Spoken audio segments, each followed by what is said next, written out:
彩铃，我是一个网红，但我发现网红现在不是一个好词儿，不信咱试试啊。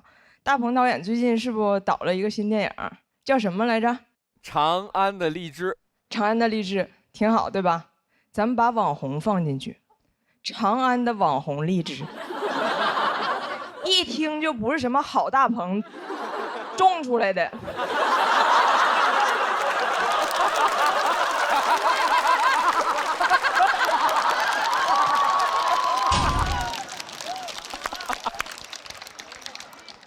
但是我就是一个网红，所以每次我参加活动，主持人介绍我的时候，就会非常煞费苦心。张彩玲，大胖媳妇儿的媳妇儿，互联网超高人气女老铁。我心想，这还不如网红呢。还有一次更夸张，主持人说：“欢迎张彩玲，跨国家庭幽默短剧创始人。”我老公听完吓一跳，谁撞死人了？我说我撞死你汉语老师了。因为网红不好听，现在很多人管我们叫博主。博主就是你发的博，你是他的主人，你的职业叫博主。如果这么定义职场，那财务叫财主，全职带娃叫妈祖，东北公务员都叫关东煮。作为短视频博主，收获了非常多的点赞，所以现在很多人问我，彩玲短视频到底有没有流量密码？我今天说句掏心窝子的话啊，你别想那些歪门邪道，你就踏踏实实沉下心来，嫁个精神病。我妈第一次刷我视频，看还有这么多赞，非常不理解，她说咱国家年轻人是不是精神压力大呀？怎么专挑着精神病当网红呢？我说有的国家精神压力更大，还选精神病当总统呢。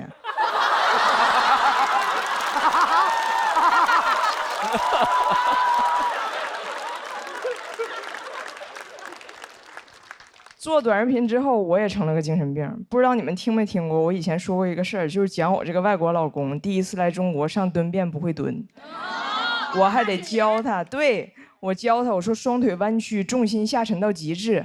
他一个努力跪下了，然后怕弄脏，把衣服一件件都脱了挂门上了。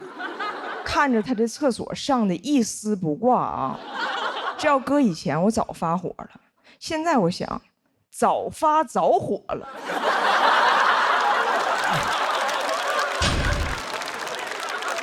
多好的老公啊，自带流量，他能掉里头就更好了。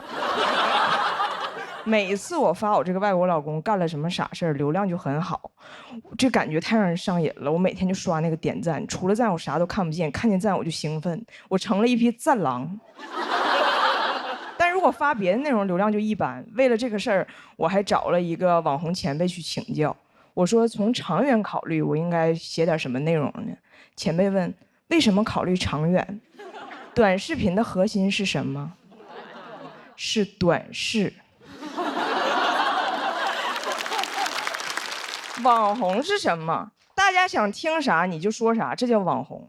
我说那如果我就说我想说的，不管大家听不听呢？他说那个叫网课。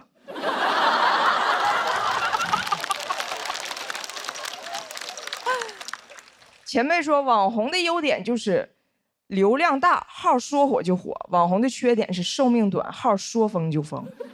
哎，听完他那番话，每次我听到那个卫生巾广告，我都感觉非常恐惧。不管流量多大，都能瞬间消失。我流量最好的一条视频是讲我的儿子，他叫张拿铁，啊，他作为一个混血宝宝，居然不会说英语，还被双语幼儿园给拒收了。这个视频让我涨了很多新粉儿，我正乐呢，前不久张拿铁突然开始说英语了，塌房了。祸不单行，茅房传喜讯，我老公会蹲了。听着儿子英语发音准确无误，看着老公在厕所蹲得稳如泰山，我心想这日子没法过了。哎，你们这么正常，我发啥呀？是你们自我成长的时候吗？你说一个好好的外国小孩，怎么还说上外国话了呢？我这个号起号就是靠老天爷赐我精神病，现在流量来了，精神病怎么还擅自痊愈了呢？我觉得王菲春晚那首歌就是给我唱的，世界赠予我，也赠予我，赠我一场病，又慢慢痊愈姚风铃，他俩痊愈谁疯了？铃。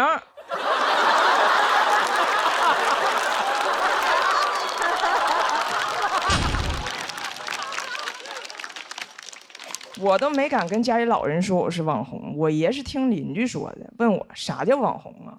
我说这么解释吧，电视上给你演的叫明星，手机上给你演的叫网红。我爷说，那你啥时候能从网红变明星呢？我老公说，现在呀，投屏。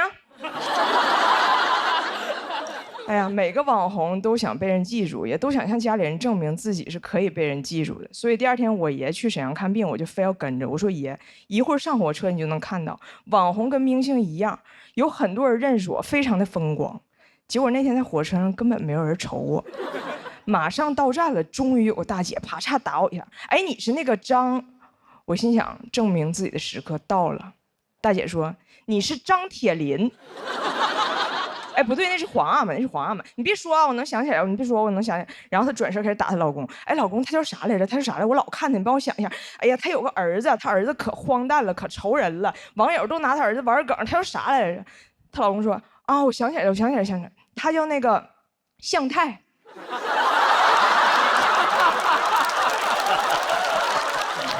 我是彩玲，谢谢大家。大家好，我是彩玲。我以前说过，我就谈过一次恋爱。今天我把话说全，虽然我谈过的恋爱屈指可数，但我追过的男人不计其数。上学的时候，我吸引男生注意力的主要手段是模仿电视剧。当时《还珠格格》热播，香妃娘娘以香为美，我就想模仿。但是我家没有香水，最香的东西是洗发水。运动会那天，我在头上涂了好多好多洗发水，结果拔河的时候，天降大雨，全都是泡沫。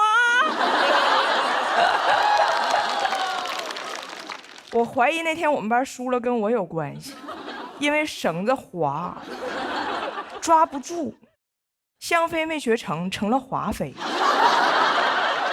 我又看了一个台湾偶像剧，是艾拉和吴尊演的，你们看过吗？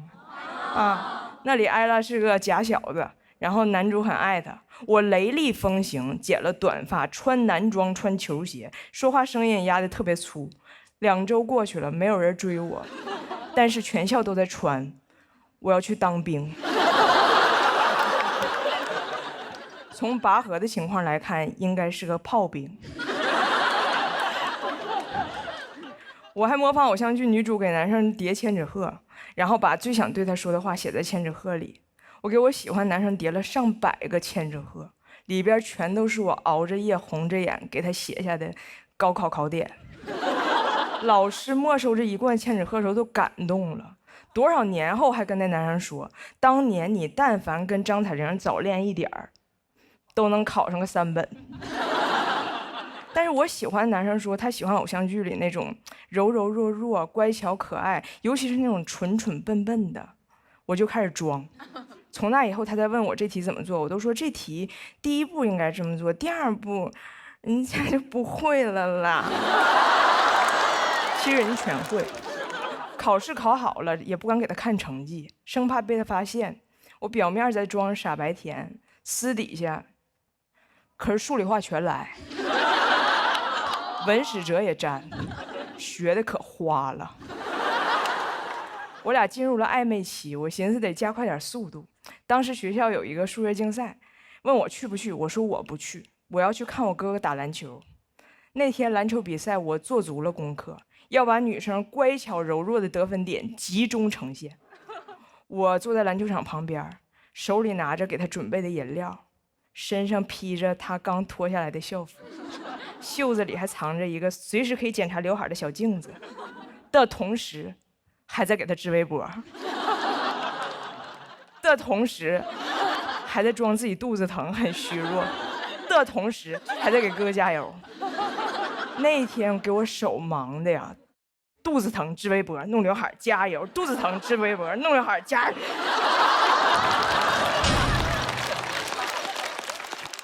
裁判都震惊了，说这学校挺好，比赛还配了一个聋哑解说员。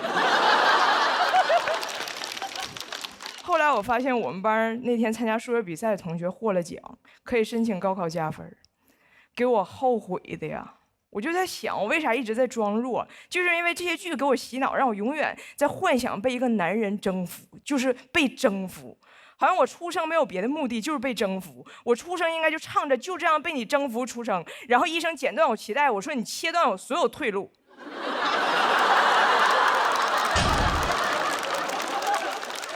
哎，这些剧到底是怎么给我洗的脑？那天我回家一打开电视，正好是一场经典的偶像剧征服大戏《强吻》。前一秒钟俩人还在吵架，突然男主就把女主怼在墙上就强吻。女主前边还在拼命挣扎，突然就放弃抵抗了，就那手永远。男主的嘴里是有电棍吗？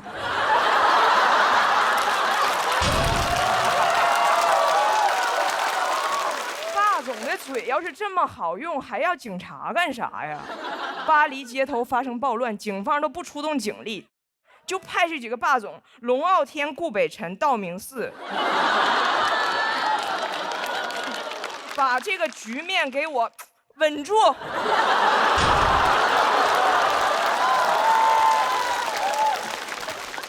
那以后我也不装弱了，而且长大之后我特别怕别人觉得我弱。然后前几年我怀着孕参加了一个节目《奇葩说》。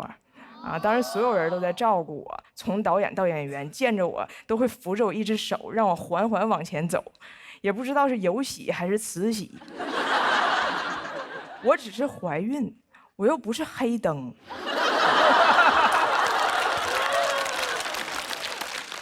而且不管是黑灯还是怀孕，其实都不用那么服，除非黑灯怀孕了。那不服不行。比赛开始了，我的队友还跟节目组说今天情况特殊，我们当然都是正常站着辩论，但是彩铃是坐辩。但是辩论这东西，它坐辩根本就使不上劲儿。他们也是好心，就是怕我万一有啥意外再生在台上，我站起来给我摁下去，我站起来给我摁下去。我想告诉他们，就这个动作啊。最容易生出来。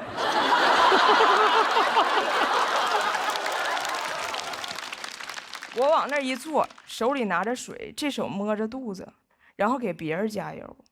我觉得场面怎么似曾相识了呢？我怎么又回到那篮球场了呢？出走半生，归来仍是聋哑解说员。我说不行，我是来比赛的，我要站起来。我那天站起来跑到场中间一顿输出，其实那天我表现还挺好的。当时看着观众给我投票的投票器一盏一盏亮起来，我才知道什么是我最需要的。那天挺着儿子比赛，赢的也是铤而走险。当时我灵魂出窍回到篮球场了，我好心疼那个17岁坐在篮球场旁边手忙脚乱给别人加油的小姑娘。我想跟她说，你没做错什么，你只是那个时候还不知道，你更应该为了自己站在赛场上。谢谢大家，我是彩玲。Hello， 大家好，我是刘洋教主。又走到总决赛第一轮了。去年就是在总决赛第一轮淘汰的，可以说离走完全程就差一点儿。今年就完全不一样了，看了前面的节目就知道了，今年差的不是一点半点。我天，之前的节目上来一轮，上来给我比一个，上来给我比一个，比一次我输一次，比一次我输一次。我现在去待定间就跟回家一样。我在待定间唯一的一件事就是给新来的人介绍这个待定间，告诉他们，你看这儿能拿水，这儿这儿能玩手机，这儿你在这儿偷偷哭，别人发现不了啊。我天，真的比一轮待定一轮，我在现场的时间都没有现场观众多。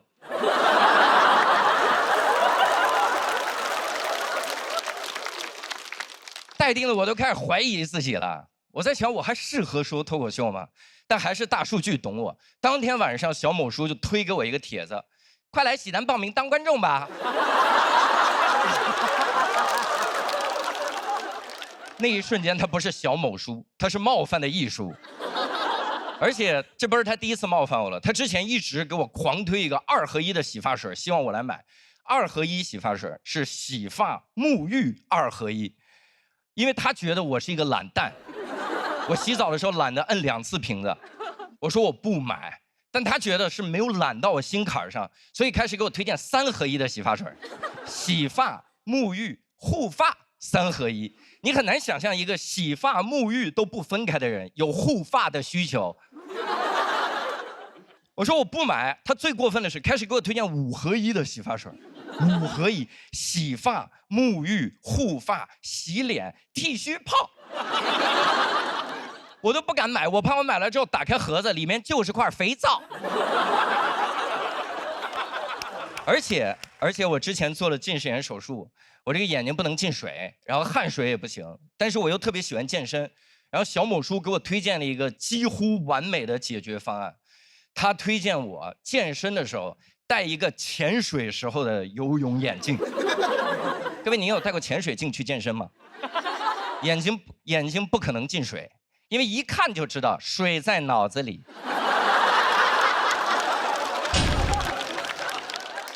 汗水进不了我眼睛，别人也进不了这健身房啊。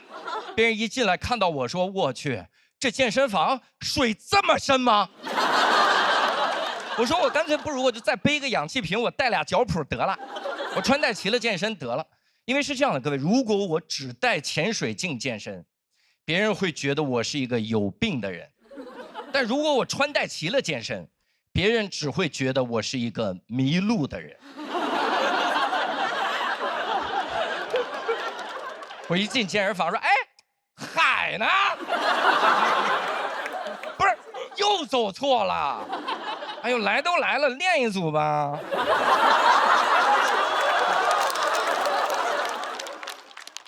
你知道他还推荐我啥？他推荐我洗澡的时候也带这个潜水镜。各位，这真的有点触碰到我的底线了。我在想，我不带，不就是闭眼吗？闭眼就好了，水不可能进到眼睛里，我就闭着眼睛洗。我闭着眼睛，水打湿我的身体。我刚要开始洗头的时候，我发现，我真分不清哪个是洗发水啊！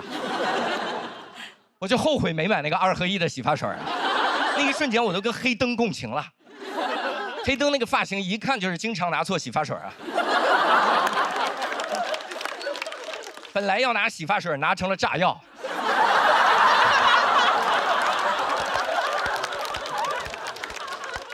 我在想，洗发水上连个盲文都没有，连个盲文都没有。其实有盲文也没用，很多地方有盲文也不解决问题。你比如说电梯的按钮，电梯的按钮上面是有盲文的，这样盲人就知道我要摁几楼了，多完美。但你能不能行好，给人家配个语音，告诉人家盲人现在停的是几楼啊？这要是中间多停几次，电梯门一打开，我都不知道我在哪儿。电梯里是盲人，电梯外是盲盒，盲人只能盲猜。要去20楼，摁完了之后中间停了4、5次，猜了4、5次，实在不行了，一下来必4。旁边人都惊了，说我去，盲人要开车呀，这帮人。而且我觉得这个世界就是这样的，经常就差一点，就差一点点就解决问题了，就好像我的人生一样。我之前也是，我之前差一点点就学会防身了。我是这样，我是在那个之前有一段时间计划出国演出，然后我说这个老说国外很不安全，我就查一下在国外怎么防身。他们推荐我在国外买一对那个纸虎，纸虎我不知道各位见过没有，就是5个大粗戒指连在一起，就好像你把奥运5环抓在手里了。就那个玩意儿的攻击力，就别人如果来抢劫我，我一拳下去，既保住了我兜里的200块钱，又能赔他2万医药费，非常的有用。但这个东西买的时候我就在想，我说这玩意儿差一点点就能防身，因为如果我把它买来，我只能把它放到我的包里，放到包里它就没有了防身的意义。别人一持刀抢劫我，我说 OK， 你还敢抢劫我啊？你不知道我包里有什么吧？啊？哎，我给我一刀啊！这拉链还卡住了，这拉链啊！大哥，你稍等啊，大哥，哎，我这又一刀，大哥，别偷了，大哥，大哥，哎，这里边还有个布袋子，这绳子怎么这么多？大哥，哎呀，绳子还卡住了，拿你刀拉一下，刀拉一下，刀拉一下。我后来在想，我干脆学一些那个真正的武术来防身好了。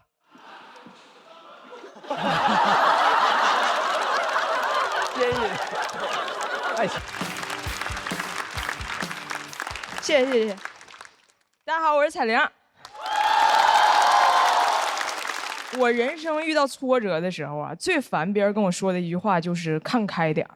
7岁那年，我妈领我去医院看病，医生说不太好治，看开点儿。哼，看开点儿。我得的病是斗鸡眼儿，主要症状就是看不开。医生说我是先天有斜视的基因，然后那年突然间就发作了。我挺不适应的，因为斗鸡眼有特点，看东西会重影，就一个东西在我眼中会变成2个甚至4个。当时我妈可愁了，说咱家这点钱手术费咋够啊？我一看那钱，我说这不够了吗？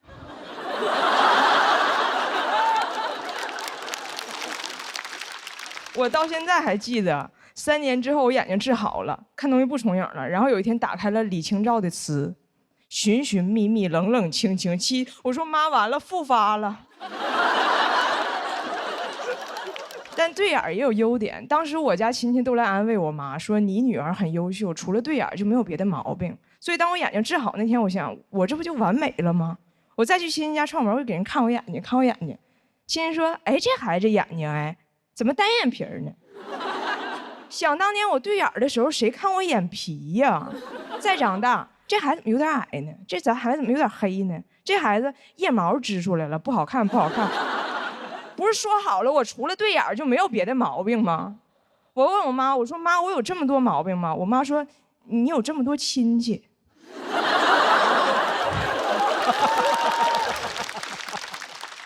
这个世界谁懂啊？他就一定要挑你一点毛病，那你要是努力改变自己去迎合他，你就是给他脸了。你莫不如就抛给他一个大毛病，就没有人挑你小毛病了。我想问，谁看见7个小矮人会说，哎，这几个人牙黄？谁看见伏地魔会说他有灰指甲？谁看见杨过会说，哎，这个人怎么不刮腋毛啊？让我来刮腋毛那个亲戚，他看见杨过他怎么说？杨过的腋毛问题可太大了，杨过是右边腋毛遮不住，左边腋毛刮不着。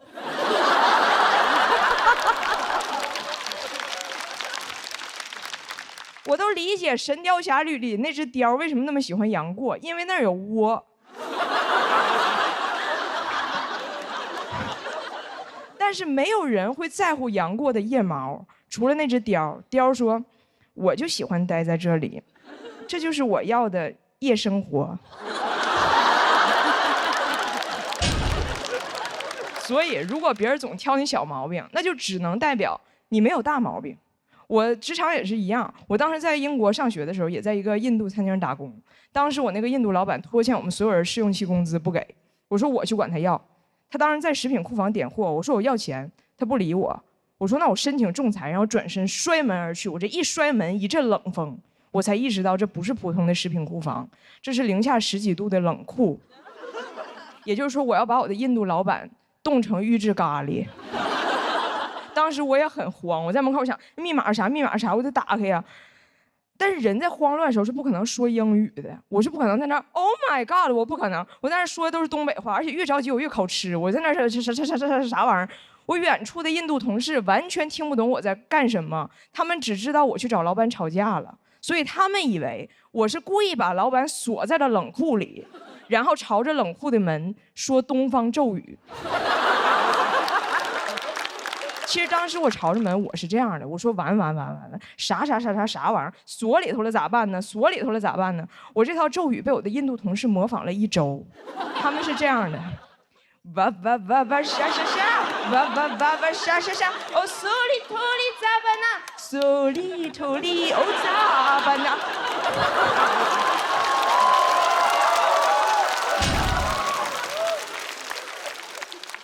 咒语事件之后哈。他们就传我精神不好，但但是当别人都觉得你精神不正常的时候，就没有人再挑你别的毛病了。以前我老板老挑我不爱笑，现在我笑他都哆嗦。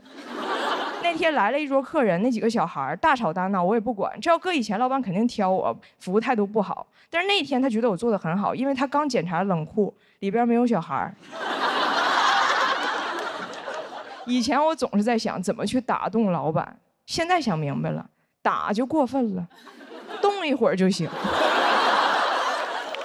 这个大毛病能掩盖小毛病的理论，我沿用至今。前几年我妈生了一场病，现在她完全康复了，啥事没有。但当时有那么2个月，她需要剃光头发，戴假发出门，就老有人挑她，说你这假发看着有点假，多荒诞的挑刺儿啊！这相当于你说，哎，我这指南针怎么老指南呢？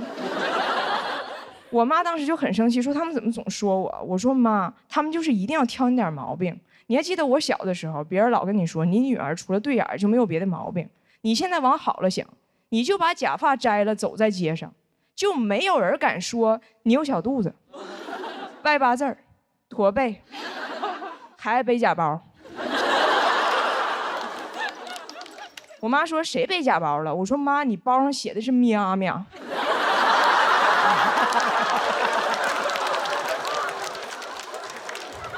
我妈说就你眼睛好使，早知道不给你治眼睛了。我说你要不给我治，我看的就是喵喵喵喵喵喵喵喵。既然这个世界总要挑咱点毛病，那咱人生的最高境界就是让别人觉得这个人除了有毛病就没毛病。谢谢大家。好，我是彩玲。哎呀，我能进总决赛，说明这节目也挺菜。比到这儿说点真话吧，这个节目是有点黑幕的。半决赛的时候，节目组就跟我们说，你们谁打到了总决赛，就可以坐着这个电梯闪亮登场。我们就跟节目组说，这个电梯其实可危险了，如果有演员看不清、站不稳，就可能出事儿。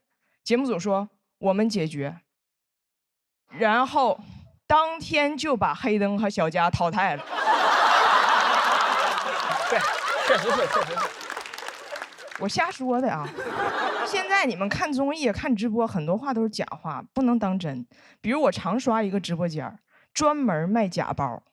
这个主播有点东西，他说他家的包是 LV 2025最新款，意大利原产地发货。首先 ，LV 是法国的。他说是意大利40年手艺的老匠人用独家工艺9子离火定燃子手工缝纫的真皮包，全球限量300单，马上上车之前被英国王室抢走了12单。凯特王妃亲自去广州拿的货。这个包35一个。我不信，所以我买了一个。买完我信了，因为这个包的 logo 就写的 LV 2025。但是我不在乎，我抢到一个包，英国王室就少一个包。我们从小就非常习惯听人睁眼说瞎话，真的。我小时候，我妈怕我早恋，就跟我说亲嘴儿会怀孕。我说妈，那我是哪儿来的？我妈说你是垃圾堆里捡来的。我说妈，亲个嘴儿就能怀孕，你非去垃圾堆？那垃圾堆多臭啊！我妈说没有你爸嘴臭。我长大也睁眼说瞎话，比如我当年的婚礼司仪问我，辛博，对，问我无论贫穷与疾病，你都愿意和他终身相守吗？我说愿意，当然不愿意了。贫穷与疾病一个就够呛了，如果小佳还赌博，哎呀，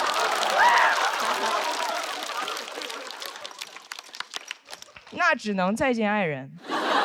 你都没法让他金盆洗手，金盆你买不起，手他还洗不明白。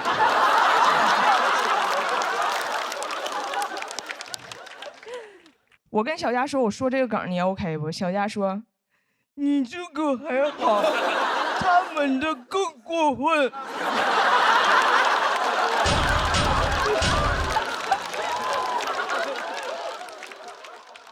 他让我呈现的啊。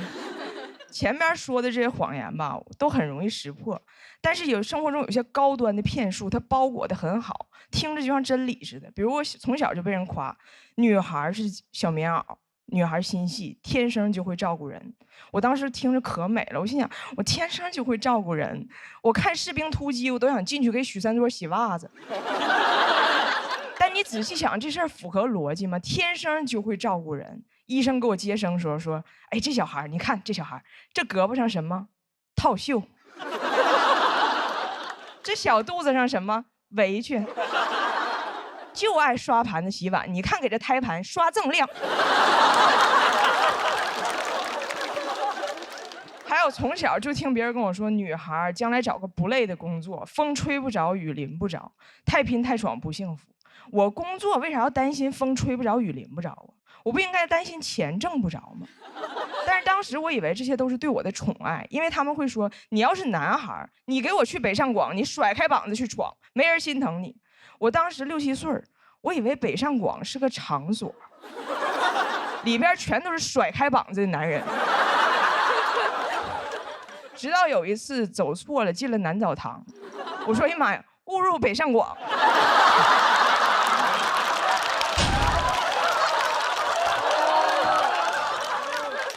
都快吓哭了，然后憋回去了。北上广不相信眼泪。女孩找个不累的工作，这句话是个阴谋，因为她没有说下半句。这句话说全了是这样的：女孩找个不累的工作，所以有时间有精力照顾家庭，而家才是真正累死你的地方。也就是说，你有 home， 但是你 home 累死。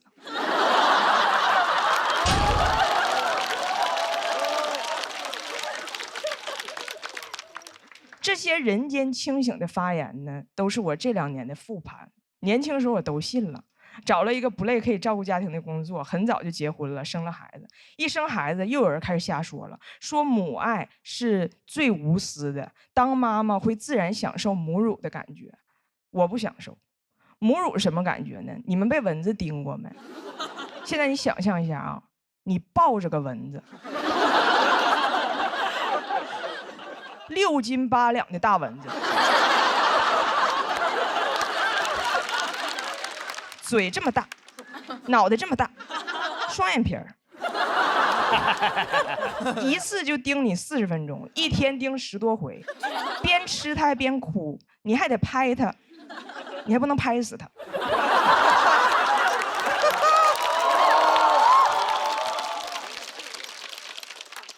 我当然爱我的孩子，但有些话真别瞎说。当时我记得有个公众号说，当妈了之后自然就会懂，母乳的幸福感会上瘾。上瘾的东西还用你宣传吗？上瘾的东西不都让你戒掉吗？我没看过哪个 KTV 里唱拒绝黄，拒绝赌，拒绝乱哺乳。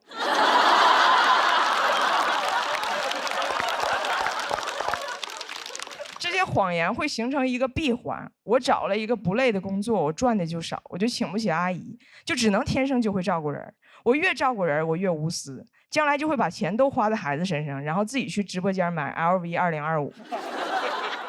我刚生完孩子那一年，一天到晚也不洗头也不洗脸，我看着镜子里我自己，我发现我妈根本就没骗我，我就是垃圾堆里捡来的，我应该洗个澡了。去哪儿洗？北上广。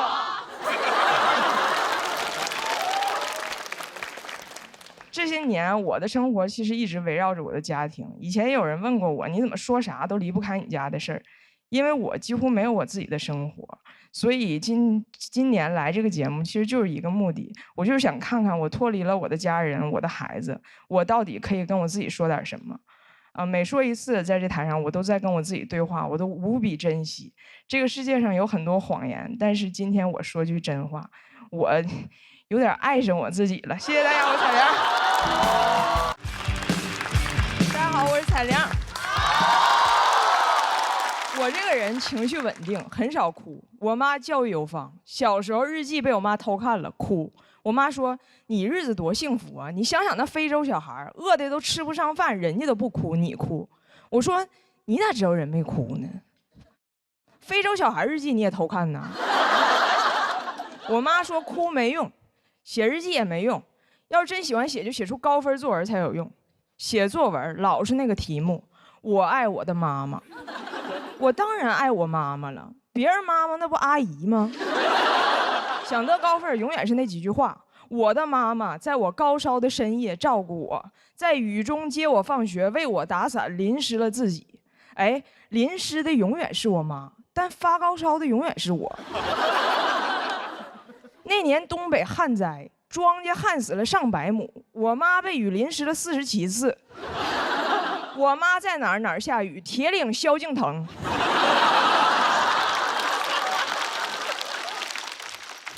全班都写妈妈打伞，妈妈打伞。班主任开班会的时候都疯了，你们不要再打了啦！做啥都得有用，出生开始就得有用。1岁就抓周，一堆亲戚围着我，七嘴八舌，看我将来有什么用。我抓了个听诊器，他们说不错，医生。其实我可能就想把耳朵堵上。我表弟抓了个铁饭碗，他们说我们家光宗耀祖就靠我表弟了。所以抓周这玩意儿是真准。虽然我没有成为一名医生，但我一直觉得他们有病。抓铁饭碗的表弟更准，他现在在干吃播。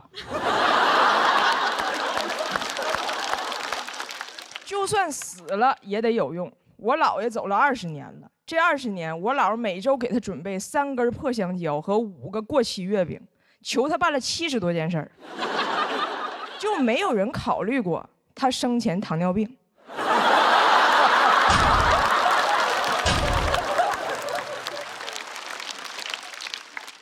每次给我姥爷烧纸，很少说多怀念他这个人儿，总是让他保佑我们点啥。几年前我要去考试，我姥就跟我姥爷说，保佑孩子考100分。我考的是雅思，一出分7.5，我姥转身就把月饼撤了。家里别人遇到什么事儿也会求我姥爷帮忙，除了烧纸还会烧烟呐，什么别的。这么说吧，我姥爷身边现在全是2手烟、2手手机、2手手表。我姥爷在那边急需一个转转。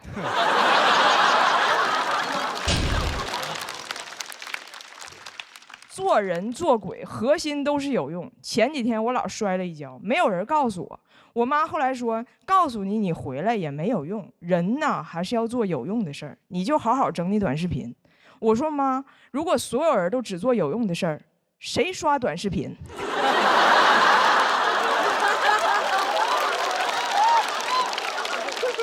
就是做那些没用的事儿的时候，我最快乐。前几天给我家柯基修了个蜜桃臀。别人问我花180给狗屁股修那么好看有什么用？我说没用，但是我开心，因为我没法花180给自己修一个好看的屁股。凭啥非要有用啊？没用的人活得更爽。你看咱们这个节目啊，最有用的是摄影大哥，他不录这节目纯白眼。其次是观众，你们不笑这节目纯尬眼。最没用的就是气氛组嘉宾。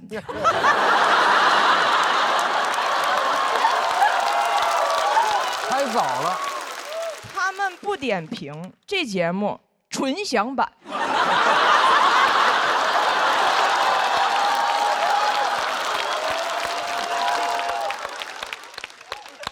但是我们有谁比他们过得好？我们每天都在努力做一个有用的人，干有用的事儿，好累呀，不想有用了。直到今年第1轮比赛的头1天，突然看到一条新闻，言之凿凿说小行星即将撞击地球，导致世界末日。我说，哎，要是真的，怎么还有种解脱感？就是不是我主观不努力啊，是客观不允许了。这就好比公公婆婆天天催着生孙子，结果一觉醒来绝经了。那种精神状态就是绝子。我说小行星，你可说准了，来啊！那一夜我灵魂狂欢，什么有用都没用。看见别墅废墟，看见豪车废铁，看见富航狒狒。我还真走了。不努力了，什么喜剧之王单口季不去，另一个节目也不去，地球都要熊熊大火烧焦了，那爱奇艺的节目和腾讯的节目都会糊。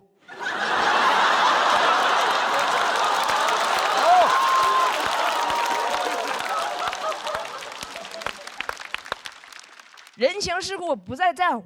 爱奇艺导演跟我说：“彩玲姐，要不要用你的短视频账号给我们节目打广告？”我说：“不打，号卖了。”我给我女儿看小行星要撞地球视频，我说：“妈妈爱你，来把教科书拿来，给你烧了。以后随便刷短视频。”我女儿一刷下一条，专家已辟谣。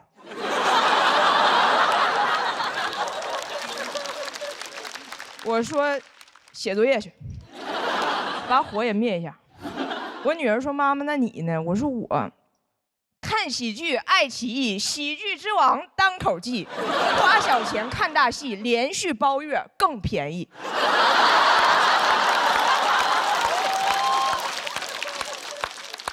好像只有想到世界末日要来了，我才能心安理得的做个废物。我活到今天一直在做有用的事儿。从小的教育让我一直以为，只要努力，更大的快乐会在后边等着你。但这是骗人的。小时候我们院里仨女生都喜欢跳皮筋儿，我老是回家写作业凑不齐。但是写作业的时候嘴里也捣鼓小皮球、拿脚踢、2856、2857，再凑齐，岁数大跳不动了。那年我们仨正好28、29、31。那时候我姥爷亲手扎了一个风筝，老想带我出去放，还用吃的诱惑我说：“走啊，香蕉带着呢，还有月饼呢。”但是因为我有作文课、数学课，一次都没去过。现在在看放风筝，风筝和姥爷都在天上。